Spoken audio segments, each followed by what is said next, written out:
တကဘာကြီးတဲ့လူလာဖြစ်တဲ့တင်ကခဏတန်လေးမှာစက်ကြောင်လာကြီးနေတာရှင်ကိုတို့ဟာမထင်ရှားဘွားပါလေတတဘွားခီးတဲ့မြစ်ဖြတ်တန်းလို့တင်ကြသမျှအရာတွေမှာဒုက္ခ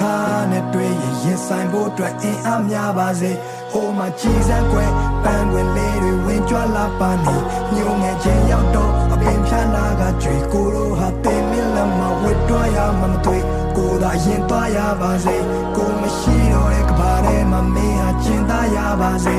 ကိုအလင်းကြီးကျဲတဲ့ကိုကြုံလုံးကပြီးနောက်ပင်လဲကိုဖြတ်ပြန်လို့သမုတ်ပြတဲ့လင်းကြီးကျဲနေစုံမုံတိုင်းကိုတိုးပြီးတော့ကိုတောင်မှန်နေရဆုတ်ဖွာကျဲကောင်းကုန်ကလွတ်တောင်းမတိုးရှိုးရတယ်မလုပ်ပါနဲ့လို့ကဘာမြေရတာဘလို့ဒုက္ခငရဲဒီကျဲအမှောင်ရနေတဲ့ပြုတ်ကြခဲ့တဲ့အုတ်ကကဲအားလုံးဟာမိုးလောက်ပါပြီတိတ်ခါတွေကုန်းကောက်စရာမရှိပခုံးကြောင်စရာခီးကရာကိုလွတ်ချခဲ့ပြီးနောက်ကိုပိုင်ဆိုင်တာဆိုလို့လက်ရှုံးပေါင်ရချီတေးရပါထော်မာတွေအုံတော်မှာညီဝလုံးကောက်ရှာပြီးတာရတဲ့လာစဉ်ကဧပြီနေ့ရက်ဒီကပြည့်ထွက်လာပြီးနောက်မင်းဝင်ကလွဲပြီးတဲ့ပေါင်းအောင်စရာမရှိလူတွေကဘလို့များလဲချစ်ရလို့မင်းစီမှာခေါင်းထိုးပြီးငိုရတဲ့ဖြစ်ကိုတိဆောက်ခဲ့တဲ့မြကိုပြန်ဖြိုချခဲ့ပြင်မဲ့ကိုမီးကိုပြန်ပြီးမျောရတဲ့ခက်တဲ့မှာမင်းကိုပြန်ရခဲ့တာဒါဖျားသခင်ကတခုတည်းတော့တနာကျင်တာမှုပဲတခြားတစ်ပါးသူလက်ထဲတော့မထားချင်ပါဘူးရဲ့ဒါကြောင့်မဲကိုကချောင်းဝင်ကလူခဲ့တယ်ကိုမကမင်းမရှိတာသူတို့မှကရွေးချယ်စရာအများကြီးပဲနေမှာတန်ရောစင်တွေထားမိခဲ့လေဒီမြပြန်ဆွတ်လို့ဖို့ဆိုတော့လည်းအားမရှိတဲ့နေထားပါဝါဒင်းနဲ့နေရချစ်ချင်းမြတ်တာကိုတော့မင်းစီကလည်းတခြားနည်းနဲ့မဖွေရှာမျက်ရည်မိုးတွေအတားဆီးနဲ့ကြွေကြလာအဲ့လိုကိုတို့ရဲ့ခါတီးတဲ့နေများမှာ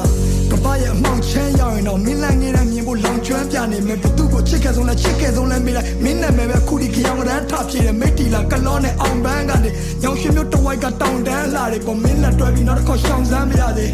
ကိုတို့တူနေမှုရထောင်းနှခမ်းဝါးတွေကိုကနောင်လာများစွာတဲဖို့ရင်နဲ့လူပွားကြီးလေကိုစုံစားခဲ့တဲ့များနာကြည့်ခဲ့တဲ့များဘသူမှမသိလေဒီလူစုပမာချေဟာရက်ဒီကိုကရှိမြဲရဲ့ဒါတမှုတွေရနဲ့ချီတဲ့နွေကိုအော်ဟစ်ခဲ့တဲ့များနိုင်ချင်းခဲ့တဲ့များတူဆောင်နေစေကိုဖတ်ထားခဲ့တဲ့ချစ်ချင်းတရားကိုခုမှသိတယ်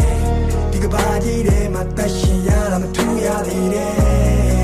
မင်းကိုထဆုံးရှုံးရရင်ယူရကြီးရဲ့ကွယ်ယူရကြီးရဲ့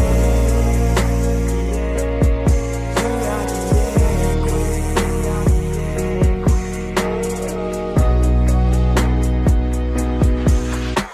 မြတ်ဖက်ကံမျိုးကနေထိုင်ပြီးတွေ့กันပြီးဒီအိမ်ပြန်လန်းရဘလောက်မိုင်းခီးဝေးမလဲမသိဘသူနဲ့မှရှင်ပြိုင်ပြီးမရွေးနဲ့တော့တခုခုဆိုဘေးမှာကွိုင်းတီးလေးပဲရှိတာကြောက်စိတ်တွေအလွန်ကဲပါချစ်ဒီလူအတိတ်တွေရဲ့နုံထဲမှာနေဘာကူမှမကြုံရစရာနှစ်တွေမှမရှိလို့ပြော